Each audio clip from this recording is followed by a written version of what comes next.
A victory of sorts today for users of medical marijuana. The Harper government wanted approved growers by April 1st to throw out their growing equipment, any plants or harvested pot, and to prove it, or else the feds would send the RCMP after them. Today, Judge Michael Manson granted an application for a temporary injunction to preserve the status quo until a constitutional challenge of the new system can be heard. And joining us for more on this, Sandra Colasanti and Jason Wilcox, both with MMAR, Coalition Against Repeal, and MMAR stands for Marijuana for Medical Purposes Regulations. Thanks for joining us. Jason, tell us what your story is. You are authorized to grow and use marijuana? I've been authorized for 10 years under the old medical marijuana access regulations to grow for myself personally, and have done so for 10 years, farm my own strains. And I hope I'm not asking too much, but why do you need it? I'm immunocompromised. I have been for 20 years. I was growing before there was a federal program, and when I could conform to the law, I did, and I'm really glad with today's ruling, quite frankly. No doubt. What does, how do you consume the marijuana? Both. I use edibles as well, mostly edibles, and as well as I smoke on a regular basis. And what does it do for you? It relieves everything. I mean, it's replaced my Stimatil, it's replaced oxycodone, it's replaced, again, these appetite stimulants that they need. When you take antiretroviral treatment, it can make you very sick in the morning. So just to take my meds in the morning, sometimes I need to medicate, or not, sorry, I have to take my meds as well as to be able to brush my teeth. I need to medicate. And that's where cannabis comes into quality of life issues for me in my personal life. But I mean, I'm 20 years terminal. So, I mean, it's been more than 19 years now. What do you mean when you say you're 20 years terminal? I'm 20 years terminal with HIV.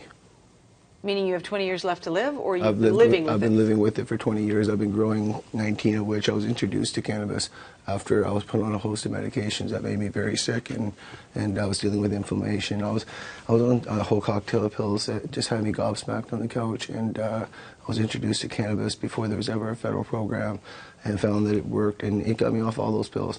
I take the pills that I take to stay alive that are prescribed to me, and that's it. And cannabis covers everything else. Okay. Sandra, you are not a user. Your husband is. Tell me what his story is.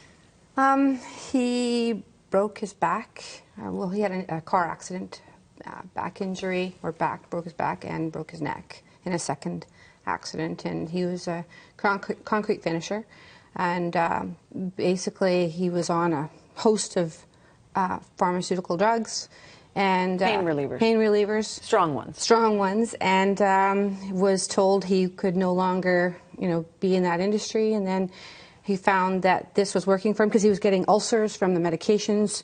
He had gone through all the different drugs, because at that time you had to have used up all the other types of drugs before they would even allow you to go. And he actually had a Section 56, which was before the existing There's been a lot of regulation around this, hasn't there? Yeah. Was he a pot user before?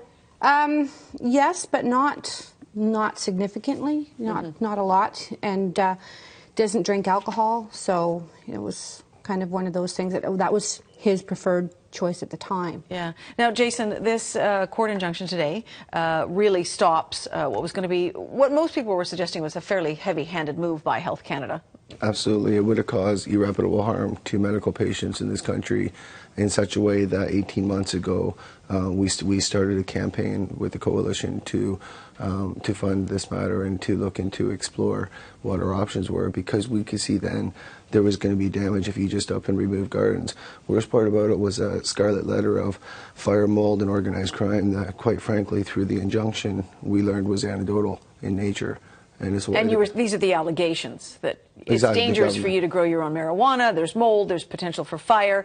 And ridiculous. Then, I mean, and there's a lot of talk about the system being rife with issues, though. And I mean, I'm not going to put words in your mouth, but I'm aware of people who don't have a medicinal license, who buy their marijuana from medicinal growers for recreational use. We're not saying that there isn't issues with the program, and we're saying we want regulation, but at the same time, like the judge said, is that Health Canada could have prevented all of this by having inspections.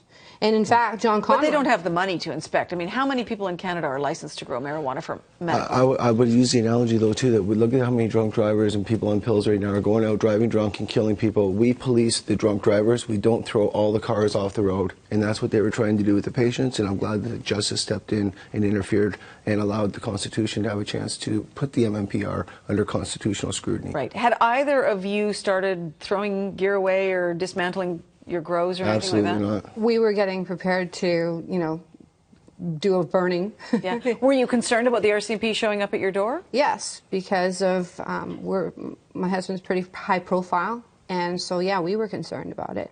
We have a child, and I don't want my son to ever go through that experience. Would he have given up the marijuana had the rule come into effect on April 1st? Growing yet? Yes. Yes, absolutely.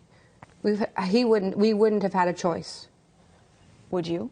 For myself, I would, again, I would not conform to the proposed, as long as it was being challenged before the courts, I wouldn't conform to it. I do have my own 14-year-old daughter and have sole custody and full guardianship of her, so of course, any decisions that I would make, I certainly wouldn't want to make public. Does she smoke pot? No, of course not. No, but she actually is very proud of her dad being a social activist that has now prevented many of sick and dying Canadians and disabled from having to potentially rely on corner street drug dealers for their medication. Okay, so we know the Harper government is not happy about this. We know they're going to have a look at this ruling. And we know what they really want to do is get Canadians out of the business of growing their own marijuana. So where do you see this going, Jason? Personally, I would hope to see it going towards the way of Uruguay or Colorado, where we don't see fire, we don't see mold, we don't see gangsters. The only thing we see a problem with is the supply, and I think that'll catch up as the market stabilizes itself. We need a free and fair market that the people can work with. The cannabis culture for years has evolved. Strain-specific stuff, cannabinoid profile, stuff that the government's just not looking at. I mean, even under the MMPR, they're still saying no extractions, but yet Sanjay Gupta shows a baby that stops seizuring. Mm-hmm. That was really quite remarkable for people who don't know. The doctor on CNN, Sanjay Gupta, has publicly declared he's changed his mind. Mm-hmm. He used to be against marijuana for medical purposes, and now he's very much for it. Really quickly, because we only have a few seconds left, you're going to take this all the way to the... You bet we are. Supreme Court? Is that where you're headed? Yeah, Supreme Court of Canada. You now have to do a constitutional challenge. Right. If the Crown decides to appeal, which we expect they will, then it would then go to the Supreme Court. Yeah, I'd pretty much bank on that. Jason Wilcox, Sandra Colasanti, thanks for joining us. Thank you.